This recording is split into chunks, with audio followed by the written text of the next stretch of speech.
কত কেক না? দেখো আমরা এখন দোকানে এসেছি।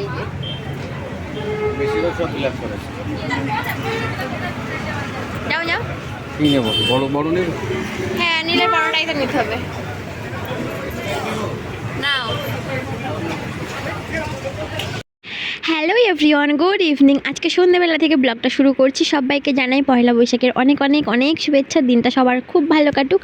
আমারও মোটামুটি সারা দিনটা ভালো না গেলেও সন্ধ্যের পর থেকে কিন্তু সময়টা খুব ভালোই কেটেছে। তো কেমন কি কাটলো, কোথায় গিয়ে আমার ভালো সময় কাটলো, সবটাই তোমাদের সঙ্গে শেয়ার করব।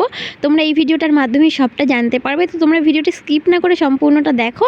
আশা করছি তোমাদের ভিডিওটা খুব ভালো লাগবে। চলে এসেছি দিদির বাড়িতে, বিরিয়ানি রান্না হবে, তাই জন্য এখানে চিকেনটা ম্যারিনেট করে রাখা ছিল, দিদিরা করে রেখেছিল। আর এখানে ভাতের জন্য জল দেওয়া হয়েছে, আর এদিকে আলু ভাজা হচ্ছে। আর এদিকে আমি এখন চিকেনটা কষিয়ে নেব, ঠিক আছে? বড় একখানা কড়াই দেখো।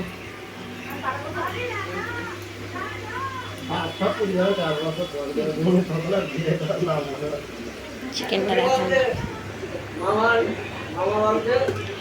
রান্নাঘরে এসছে, রান্নাঘরে এসছে টাকলি বুড়ি। আর খাই না, পরে খেতে হবে না মা?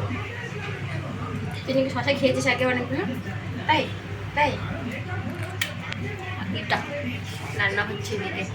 আর এদিকে পাখি বুড়ি উঠে এসছে, দেখো।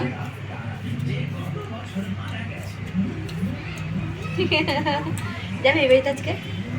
আমাদের সঙ্গে যাবি? যাবি না কেন? যাবো, মারও যাবে। তো দেখো, বললাম তোমাদের যে দিদিদের বাড়িতে মানে এসছি। তো দেখো এখানে এসে আজকে আমার সময়টা খুব ভালো কাটলো। সন্ধ্যের পরটা পয়লা বৈশাখটা না, সত্যি কথা বলতে বাড়ি থেকে চলে এসে যে এখানে কোনো অনুষ্ঠানে মানে হবে না সেটা তো জানতাম, কিন্তু কি বলো তো, জীবনে আগে তো কোনো দিন এরকম ঘটনা ঘটেনি। এই প্রথমবার এরকম হচ্ছে যে কোনো অনুষ্ঠানে থাকতে পারছি না, তাই জন্য মনটা ভীষণ খারাপ লাগছিলো সারাদিনটা। আর তারপরে তোমাদের দাদারও ছুটি ছিল না, ও ডিউটি চলে গেছিলো। সারাদিনটা একা একা এত খারাপ লাগছিলো, তাই জন্য কিছুই ভালো লাগছিলো না, কিচ্ছু করিনি। তো মোটামুটি বিকেলবেলার দিকে দিদি ফোন করে বললো, মানে ননদ ফোন করে বললো যে আমাদের এখানে এসো, রান্না করো, বিরিয়ানি বানাও। তোমার দাদা বলছে বিরিয়ানি খাবে কলকাতা স্টাইলে, ওরা তো এখানকার স্টাইলে বিরিয়ানি বানায় সবসময়, তো কলকাতা স্টাইলে বিরিয়ানি খাবে। তো সেই জন্য করে আমাকে বললো যে তাহলে তুমি এসে রান্নাটা করো। আমি বললাম ঠিক আছে, তাহলে তোমার দাদা আসুক, দাদা আসলে দুজনে একসঙ্গে যাব। তো তারপরে তোমাদের যথারীতি তোমাদের দাদা বাড়িতে আসলো, তারপরে দুজনে আস্তে আস্তে গেলাম। তো তার আগে আমি ওদের ফোন করে বলেছিলাম যে চিকেনটা ম্যারিনেট করে রাখতে। তো ওরা চিকেনটা ম্যারিনেট করে ফ্রিজে রেখে দিয়েছিলো, যার জন্য চিকেনটা একটু যাতে নরম হয় আর কি। বিরিয়ানির চিকেনটা একটু সফট না হলে ভালো লাগে না, তাই না বলো? তো ওরা ম্যারিনেট করে রেখেছিলো, তারপরে যা কাজ সেগুলো আমিই করছি। আর ওরা আমাকে অনেক হেল্প করে দিয়েছিলো, বিশেষ করে ও মানে দাদা আমাকে ভীষণ হেল্প করে দিচ্ছিলো। তো দেখো তোমরা দেখতেই পাবে ভিডিওটার মাধ্যমে যে দাদা আমাকে কত হেল্প করে দিচ্ছিলো। আর দেখো এই যে কড়াটা না, এই কড়াইটা নতুন কেনা হয়েছে জানো তো, অনেকটা বড় দেখো। আর কি বলো তো, এখন ব্যাঙ্গালোরে আমরা অনেক লোকজনই হয়ে যাচ্ছি, তো একটা অনুষ্ঠান পড়লে না বড় জিনিসপত্র না হলে তো রান্না করা যায় না। তো সেই জন্য দিদিরা টুকটুক করে সমস্ত জিনিস বানিয়ে নিচ্ছে। তো দেখো এই কড়াইটা নতুন কড়াতেই আজকে রান্নাটা উদ্বোধন করলাম আমি। তো এখানে চিকেনটা ভালো করে কষিয়ে নিচ্ছে, আর ওদিকে বাইরে মানে তোমাদের দাদা দেখছে IPL খেলা। তো ও একটু খেলা দেখছে, আর আমিও মাঝে মাঝে গিয়ে একটু খেলা দেখছিলাম। আর আমাদের পাকু বুড়ি আসছে মাঝে মাঝে রান্নাঘরে, যে পাকু আমাকে একটু কোলে নাও না, মাঝে মাঝে তো একটু কোলেও নিতে হয় না কি, এরকম করে আমাকে সে বায়না করছে। তো যাই হোক রান্না করছে, আর ওকে একটু মাঝে মাঝে কোলেও নিচ্ছিলাম। তো চলো বিরিয়ানিটা বানিয়ে নিই। আজকে বিরিয়ানিটা মানে কলকাতা স্টাইলে হচ্ছে। কলকাতা স্টাইল বলতে দেখো চিকেনটা এখানে দিয়ে দিয়েছি, আর এদিকে সব বাবা গুঁড়ো মশলাগুলো দেওয়া হয়ে গেছে, ঠিক আছে? এই যে চাল ভিজিয়ে রাখা হয়েছে এখানে।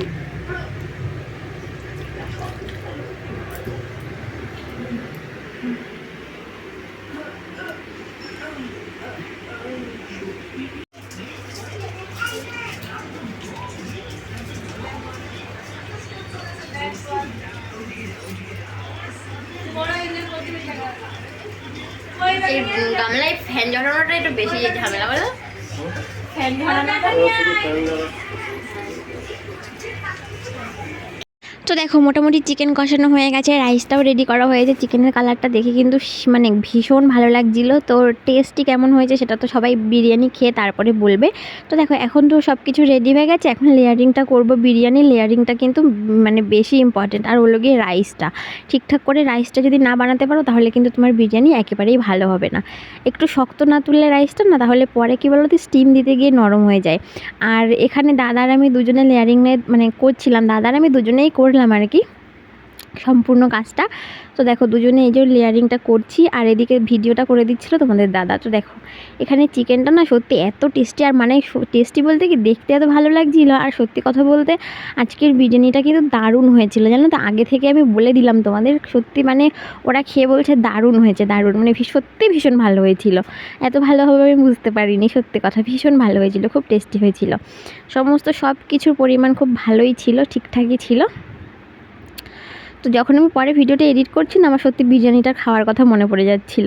আর এখানে দেখো পাকুবুড়ি কত কাজ করে দিচ্ছিল আমাদেরও। তো দুজনে মিলে দাদা আর আমি দুজনে মিলে ভিডিও মানে লেয়ারিংটা করছি, আর দিদি এখানে বসেছিল। কী বলো তো, দিদি এই কলকাতা স্টাইলের বিরিয়ানিটা না খেতে পারে না, কারণ ওই আতর দেওয়া হয় কলকাতায় বিরিয়ানিতে, মিঠা আতরটা না দিলে তো হয় না। আর দম বিরিয়ানি হয়, আর এদিকে কী বলো তো সব কাচ্চি বিরিয়ানি, আর এদিকের বিরিয়ানিগুলোতে না পুদিনা পাতা ধনে পাতা এই সমস্ত দেয়।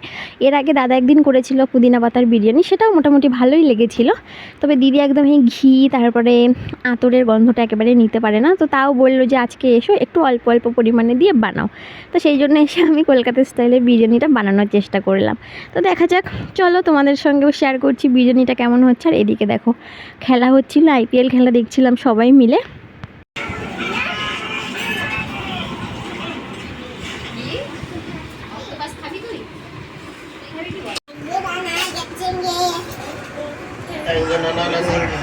বিরিয়ানি এবারে স্টিম দেওয়া হবে, দেখতে পারলো রেখে দিলাম।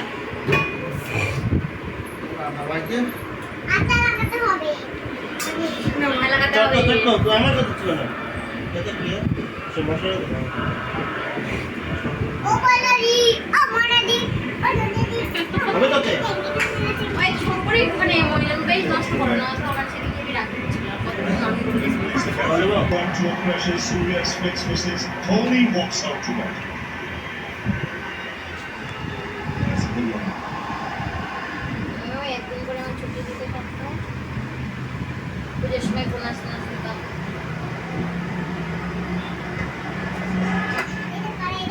He's just feeling on target. পড়া খোঁজ নেই, শুধু ড্রেসের মোশন দিয়েছে। দেখি আমাদের বিরিয়ানি রেডি, এই দেখো স্টিম দেওয়া হয়ে গেছে।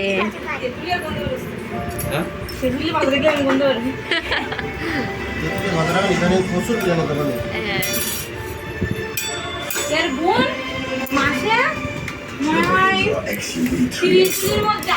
বিরিয়ানি দোকানে কি কি কি কি কি তেলাপোকা, হাত ছড়া হাত ছড়া, হাত দিবি না বাবু। বাবা লাগছে নে, আমি এই তেলাই খাবো না।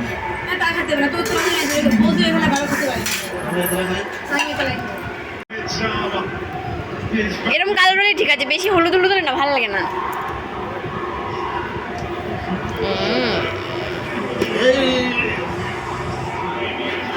আচ্ছা নাও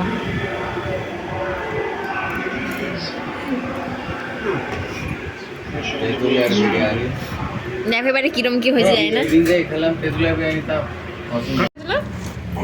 সকালে সবাই মিলে আমরা বিরিয়ানি খাচ্ছি। राजेंद्र सवाल एक और কি করছিস? कुछ नया ट्राई करने का তোমার আর কি, তোমার জামা কাপড় আছে নাকি?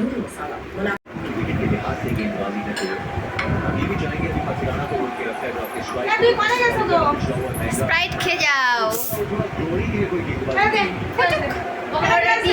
কি হয়েছে? জল তো এসছে, রাস্তায় তো জলে ঘুরে একদম ভিজে গেছে। আজকে অনেকখানি দিয়েছে ওকে। পেট খালি হয়ে যায় এগুলো খেলে, হজম হয়ে যায় পুরো। স্প্রাইট খাওয়াবে এখন, দেখো এই যে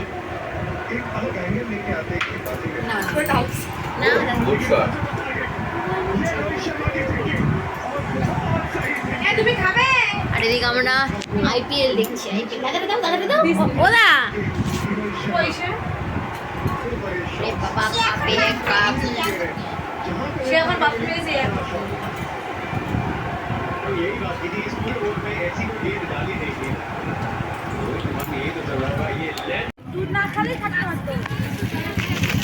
তো দেখো এই যে পাখু আমাদের আগাতে আসছে, আগাতে তো আসছে না ওরা যাচ্ছে ওদের কাজে, না আমরা একটু আমাদের সঙ্গে সঙ্গে আসছি, আমরা বেরিয়ে পড়লাম। এই যে তো দেখো খেয়ে দিয়ে হেলতে দুলতে আমরা এখন বাড়ি যাচ্ছি দুজনে। এই যে রাস্তায় এখনো কত লোক, ওইদিকে আরও অনেক লোক ফিরে এসছি আমরা। দোকানগুলোতে এত ভিড় এখনো। ব্যাঙ্গালোরে মোটামুটি মনে হয় সারা রাতই এই রাস্তায় ভিড় থাকে। Tick tick tick tick tick tick tick tick. একটু গেঞ্জি পরা মানুষ দেখাই এবারে। প্রচন্ড কষ্ট। বাবা সত্যি খাওয়া দাওয়া বিরিয়ানি খেয়ে দিয়ে এত দূর হাঁটা মানে ভীষণ কষ্ট।